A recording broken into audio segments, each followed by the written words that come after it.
2024 లేదా 25లో డిగ్రీ లేదా బీటెక్ చదివారా? సాఫ్ట్వేర్ జాబ్ కోసం ఎదురు చూస్తున్నారా? అయితే కోడ్ జ్ఞాన్ 100 డేస్ కోర్సులో చేరండి, జాబ్ సాధించండి. Welcome to Suman TV. నేను మీ Suman TV Nag. According to Vedic astrology కనుక మనం చూసుకుంటే కాలదోషాలు అంటే ఏంటి, ఎన్ని రకాలుగా ఉంటాయి, దీవాలి నుంచి కనుక మనం చూసుకుంటే వాటి ఎఫెక్ట్ అసలు ఏ విధంగా ఉండేటువంటి అవకాశం ఉంటుందని ఈరోజు మనతో పాటు వేదిక్ ఆస్ట్రాలజీ ఉమా గారు ఉన్నారు. వారి మాటలు తెలుసుకుందాం. Hello sir. హలో, నమస్తే నాగరాజ్ గారు. నమస్తే అండి. సార్, కాలదోషాలు అంటే ఎన్ని రకాలుగా ఉండేటువంటి అవకాశం ఉంటుంది? ఎస్పెషల్లీ దీవాలి నుంచి ఏ విధంగా చేంజెస్ రాబోతున్నాయి అంటారు? అండ్ విమెన్కి అసలు ఏ విధంగా ఉంటుంది? కాలదోషము అని అంటే సమయం అండి. సమయము అనేటువంటి దాన్ని మనం ఏ విధంగా చూసినా తరతరాలుగా చరిత్రలో ఎప్పుడైనా సరే నక్షత్ర రీత్యా భగవంతుడు శ్రీరామచంద్రమూర్తి ఫలానా నక్షత్రంలో ఫలానా తిథి నాడు జన్మించారని కాలాన్ని తిథి వార నక్షత్ర యోగ కరణాలు బట్టి చెప్పేటువంటి పంచాంగంలో మనం ప్రతిదీ చెక్ చేస్తూ ఉంటాం. సో ప్రధానంగా ఈ యొక్క దీపావళి అనేటువంటి పండుగ దగ్గర నుంచి గురుగ్రహ సంచారం కావచ్చు, శనిగ్రహ సంచారం కావచ్చు, ఇవన్నీ ప్రధానమైన మార్పులు కలగజేస్తున్నాయి. కాబట్టి ఈ కాలదోషములు అనేటువంటివి అనేక రకాలుగా ఉన్నా అన్నిట్లోనూ అతి ముఖ్యమైనటువంటివి 4 ఉన్నాయండి. అందులో మొట్టమొదటిది మానసిక దోషము అండి. మానసిక దోషము అంటే ఉదాహరణకి ఏది చెయ్యాలి అన్నా మనసు ప్రేరేపణ అనేటువంటిది ఉంటుంది. త్వయా ప్రేరిత మానస, ఆ మనసులో ప్రేరేపణ కలగాలి అంటే ప్రకృతి అయినా చెయ్యాలి, అమ్మవారైనా చెయ్యాలి, లేకపోతే భగవంతుడైనా చెయ్యాలి. ఆ మనసులో ఆ ప్రేరణ కలగాలి అంటే గ్రహాలన్నీ మనకి అనుకూలించాలి. ఈ సమయంలో నేను బయటకు బయలుదేరిన తర్వాత వాహన ప్రమాదం అయ్యింది, ఈ సమయంలోనే బయటకు ఎందుకు బయలుదేరానంటే మనసు ప్రేరేపణ వల్ల బయలుదేరాను. ఈ సమయంలో నేను ఏదైనా ఒక విజయాన్ని చూడడం, విజయదశమి నాడు ఏదైనా ప్రారంభం చేస్తే విజయాన్ని పొందుతారు అని చెప్తారు. ఆ సమయంలో మన బలమైనటువంటి సంకల్పంలో మనసులో అనుకునేటువంటి దాన్ని చేయడం వల్ల ఖచ్చితంగా జరుగుతుంది. అలాగా మానసిక దోషము అనేటువంటిది ఉంటుంది. అది చంద్రుడి యొక్క బలాన్ని బట్టి కావచ్చు, గ్రహాల యొక్క స్థితిగతులు బట్టి వాళ్ళు ఏ రకమైన నిర్ణయం తీసుకుంటారు అనేటువంటిది చెప్పవచ్చు. ఫర్ ఎగ్జాంపుల్, కొన్ని రాశులకి జాతకాలకి ఈ సమయంలో కెరీర్లో అతి ముఖ్యమైనటువంటి నిర్ణయాలు తీసుకోవద్దు అని మాస ఫలితాలను వాటిలో నేను చెప్తూ ఉంటాను. సో దాన్ని బట్టి నాకు వచ్చేటువంటి వాళ్ళు అడుగుతూ ఉంటారండి, ఎందుకు అంటే ఈ కారణం చేత మీరు అలా తీసుకుంటే ఇలా జరుగుతుంది, కాబట్టి ఇక్కడ మీరు జాగ్రత్త పడాలి. మానసిక దోషము అనేటువంటిది ఉంటుందండి. అయితే ఇక రెండవది నాగరాజు గారు, ప్రధానమైనటువంటిది భౌతిక దోషము. భౌతిక దోషము అంటే మెటీరియలిస్టిక్ థింగ్స్ అనమాట అండి. ఫర్ ఎగ్జాంపుల్, దానికి అధిపతి శని. శని అనేటువంటి ఆయన ఎవరికైతే బాగోరో, శని అనేటువంటి ఆయన కర్మకారకుడు, కష్టకారకుడు. ఆయన్నేమి స్పెషల్లీ మనం తిట్టుకోవాల్సిన పని లేదు, కానీ ఆయన కర్తవ్యం కర్మని అనుభవింపచేయడం ఆయన బాధ్యత. అది ఆ సమయంలో మనం కష్టాలు కానీ లేకపోతే మన కర్తవ్యాలు బాధ్యతలు ఎక్కువగా ఉంటాయి కాబట్టి ఆయన మనం తిట్టుకుంటూ ఉంటాం. సో శని అనేటువంటి ఆయన ఎప్పుడైతే భౌతికానికి కారణమవుతూ ఉంటారో కామ క్రోధ లోభ మోహ మదమాత్సల్యాలు, చెడు సహవాస దోషంలో పడి అనేక ఇబ్బందులు మనమే కొని తెచ్చుకుంటాం తెలియకుండానే. ఆ సమయంలో ఈ దోషం వల్ల జాగ్రత్తగా ఉండండి అని తెలుసుకోవడం వల్ల ఎంతో కొంత ఖచ్చితంగా ఉపశమనం అయితే ఉంటుంది. అయితే మూడవది నాగరాజు గారు, ఆర్థిక దోషము. ఆర్థిక అంటే నాట్ ఓన్లీ మనీ అండి, దీనికి అధిపతి గురుడు, జూపిటర్ అండి. సో డబ్బుతో పాటుగా సిరి సంపదలు, ధనధాన్యాలు, ఐశ్వర్యము, శుభకార్యాలు, కుటుంబంతో సంతోషంగా ఉండేటువంటి గుణాలు, ఇవన్నీ కూడా ఈ గురుడితో పోలుస్తూ ఉంటారనమాట. ఇదే ఆర్థికము అంటారు. అంటే మనకి ఎంత ఉంది ఐశ్వర్యం, మన వైభవం ఏమిటి, నేను ఒక స్థాయిలో వెలుగొందుతున్నాను, నాకు ఇప్పుడు ఆ గురుబలం పడిపోయింది, లేకపోతే ఫలానా ఆర్థిక దోషం పట్టింది అనుకోండి, ఏదో తెలుసో తెలియకో నేనే ఒక 10 లక్షలో 50 లక్షలో ఎవరికో ఇచ్చి మోసపోయి నేనే అక్కడ ఆగిపోతాను, నా జీవితం అక్కడితోనే ఆగిపోతుంది. అలా మన జీవితం పునర్వైభవాన్ని పట్టాలి అన్నా, ఎక్కడ కిందకి రాకుండా కొనసాగాలి అన్న ఆర్థిక దోషము అనేటువంటిది ఉండకూడదు. ఓకే, అది గురుడికి సంబంధించినటువంటిది ఉంటుందండి. అయితే ఇక 4వది నాగరాజు గారు, అన్నిటికంటే ముఖ్యమైనది ఆధ్యాత్మిక దోషము. ఇదేంటి అంటే మనం కర్మ చేత, మన బుద్ధిపూర్వకంగా చేసేటువంటి పనుల చేత వచ్చేటువంటిది అనమాట. ఎంత భగవంతుడు అనుకూలించినా, ఎన్ని మనకి అనుకూలించిన గ్రహాలన్నీ కూడా బుద్ధిపూర్వకంగా మనం ఏ పని చేస్తున్నాం అనేటువంటిది మన చేతుల్లో ఉంటుంది. అది మనం మొన్న జరిగినటువంటి దాంట్లో ప్రారబ్ధ కర్మగా మనం చెప్పుకున్నామండి. ఆ బుద్ధిని, ఫర్ ఎగ్జాంపుల్, నాకు ఇప్పుడు ఒక 10 రూపాయలు వచ్చేటువంటి యోగం ఉందండి, నేను నాకు వచ్చేటువంటి జీతం కోసమే వెంపర్లాడుతూ అక్కడే ఉన్నాననుకోండి, ఆ 10 రూపాయలే రావచ్చు. అదే నేను ఏదో నాకు రావాల్సిన 10 లక్షల కోసం ప్రయత్నం చేస్తుంటే 10 లక్షలు రావచ్చు. నేను దేని మీద ప్రయత్నం చేస్తున్నాను అనేటువంటిది, నా ఆలోచనల్ని నడిపించేటువంటిది, నా మాటల్ని నడిపించేటువంటి శక్తి ఒకటి ఉంటుంది, యూనివర్సల్ పవర్. అది అమ్మవారి యొక్క శక్తి కావచ్చు, కులదేవత కావచ్చు, ఇష్టదైవ ఆరాధన కావచ్చు, బుద్ధిపూర్వకంగా తీసుకునే సంకల్ప శక్తి కూడా కావచ్చండి. దాన్నే ఆధ్యాత్మిక దోషము అంటారు. చాలామంది మొండితనంతో చెప్పినా సరే లెక్క చేయకుండా ఇలాంటి దోషాలనే పడి మొత్తాన్ని ఇబ్బందులు తెచ్చుకుంటారు. జాతకం బ్రహ్మాండంగా ఉన్నప్పటికీ కూడా ఆధ్యాత్మిక దోషం ఉన్నట్లయితే అష్ట కష్టాలు అనేటువంటివి చూస్తారండి. అంటే బుద్ధిపూర్వకంగా వాళ్ళే తెచ్చుకునేటువంటి కష్టాలు ఇవన్నీ కూడా.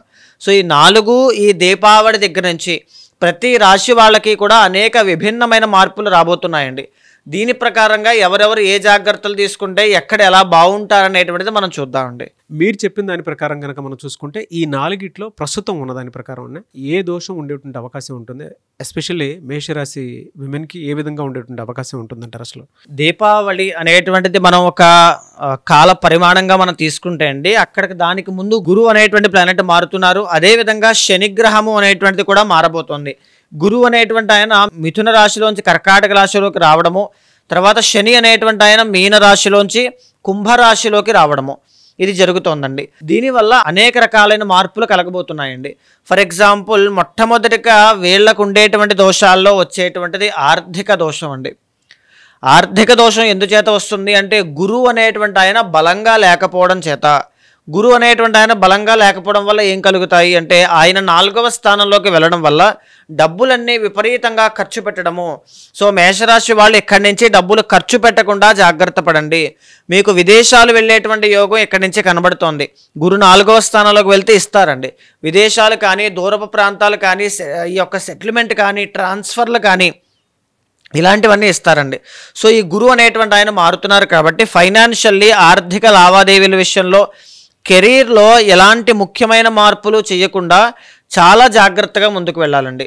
అండ్ శుభకార్యాలు ఏదైనా ఉంటే కాస్త పెండింగ్ పడేటువంటి అవకాశాలు ఎక్కువగా ఉంటాయి. డిసెంబర్ తరువాతనే మళ్ళీ ఈ దోషం పోయిన తర్వాత శుభకార్యాలు, అది సంతాన విషయంలో ఎస్పెషల్లీ అండి, సంతాన విషయంలో సంతాన యోగం కూడా జనవరి తర్వాతనే వీళ్ళకి కలుగుతుంది. తర్వాత ముఖ్యంగా చెప్పాలి అంటే వివాహం విషయంలో కావచ్చు, పర్మనెంట్ సెటిల్మెంట్ విషయంలో కావచ్చు, ప్రశాంతత విషయంలో కావచ్చు, ఆర్థిక దోషం పోయిన తర్వాతనే వీళ్ళకి బాగుంటుందండి.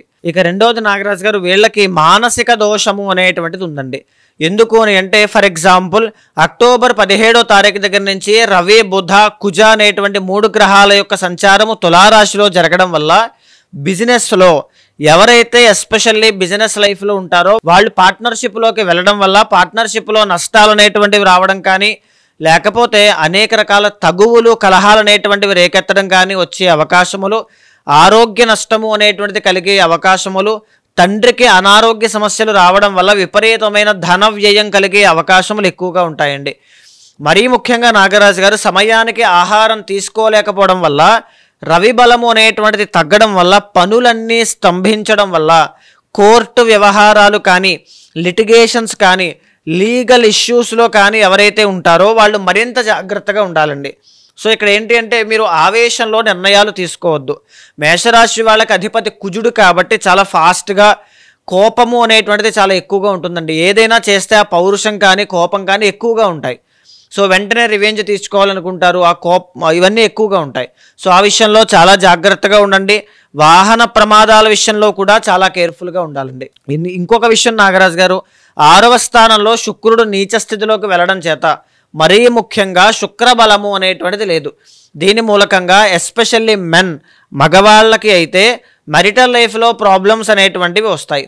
దీని మూలకంగా ఆడవాళ్ళకి అయితే గుప్త రోగములు అంటే గైనిక్ ఇష్యూస్ అనేటువంటివి వచ్చే అవకాశాలు ఎక్కువగా ఉంటాయండి, శుక్రబలం అనేటువంటిది లేకపోవడం వల్ల. ఆడవాళ్ళ విషయంలో చాలా జాగ్రత్త వహించండి మేషరాశి వాళ్ళు. ఎస్పెషల్లీ అక్టోబర్ 9వ తారీఖు దగ్గర నుంచి అక్టోబర్ ఎండ్ వరకు కూడా చాలా కేర్ఫుల్గా ఉండాలి. ఇంకొక విషయం ఏంటి అంటే, శని రాహుల యొక్క కంజంక్షన్ 11వ స్థానంలోకి రావడం వల్ల శని మీకు కలిసి రాబోతున్నారండి. అంటే భౌతిక దోషము అనేటువంటిది తగ్గబోతోంది. అంటే భౌతిక దోషము అనేటువంటిది తగ్గబోతోంది.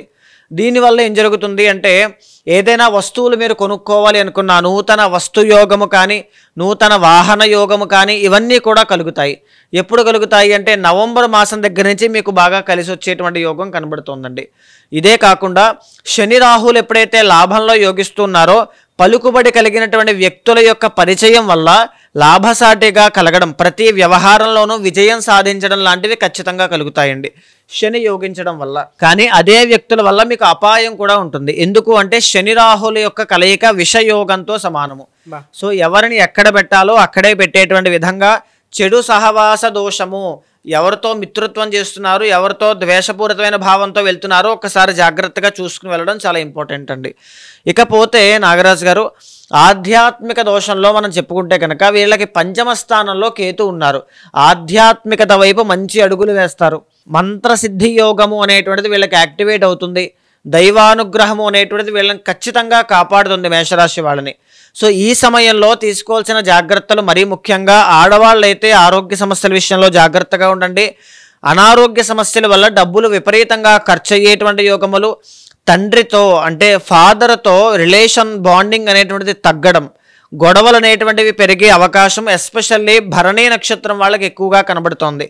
సో వాళ్ళు చాలా జాగ్రత్తగా ఉండాలండి. ఇంకొక విషయం ఏంటి అంటే నాగరాజు గారు, 7వ స్థానంలో బుధుడి యొక్క సంచారం జరుగుతోంది. వ్యాపారస్తులు ఎవరైతే ఉంటారో ఇందాక భౌతిక దోషం తగ్గడం వల్ల నూతన వాహన యోగాలు ఇవన్నీ కొనుగోలు చేసేటువంటి ఉంది అని చెప్పుకున్నామండి. అలాగే వ్యాపారంలో కూడా అంచెలంచెలుగా పైకెదిగేటువంటి యోగం కూడా వీళ్ళకి కనబడుతుంది. సో వీళ్ళు ఎస్పెషల్లీ ఈ దీపావళి అనేటువంటిది మీకు లైఫ్లో టర్నింగ్ పాయింట్ రావాలి అంటే గురుబలం పెరగాలి. శుక్రుడు కూడా మీకు నీచ స్థితిలో ఉన్నారు. మహాలక్ష్మీదేవి, శుక్రుడికి అధిపతి మహాలక్ష్మీదేవి. సో మేజర్గా దీపావళి అమావాస్య రోజు రాత్రి అమ్మవారికి మహాలక్ష్మీదేవికి హోమం చేయించండి. మేషరాశి వాళ్ళకి అద్భుతంగా ధన సంపదలు కలిసి వస్తాయి. రవి బలము అనేటువంటిది పెరగడం వల్ల ఆరోగ్య సమస్యలు ఏవైనా ఉంటే అవన్నీ పోతాయి. రిలేషన్షిప్లో ప్రాబ్లమ్స్ ఏమైనా ఉన్నా సరే అవన్నీ కూడా పోతాయి. దీపావళి అమావాస్య రోజు రాత్రి ఒకవేళ మహాలక్ష్మి హోమం చేయించలేకపోతే ఇంట్లో అమ్మవారికి వెండి విగ్రహం కానీ చిత్రపటం వద్ద కానీ అమ్మవారికి తామర పువ్వులతో అర్చన చేయడం వల్ల మేషరాశి వాళ్ళకి అద్భుతమైనటువంటి లక్ష్మీ యోగము అనేటువంటిది పడుతుంది. సో చాలామంది వాళ్ళ పర్సనల్ చాట్ ప్రకారం కనుక మనం చూసుకుంటే అండి, అట్లీస్ట్ దీవాళి నుంచైనా సరే ఫర్దర్గా ఏ విధంగా ఉండబోతుందని చెప్పి తెలుసుకోవాలి అనుకునేటువంటి వాళ్ళు ఉంటారు. ఈ దోషాల ప్రకారం అయినా సరే అటువంటి వాళ్ళు మిమ్మల్ని అప్రోచ్ అవ్వాలి అంటే ప్రాసెస్ ఏంటి? తప్పకుండా అండి.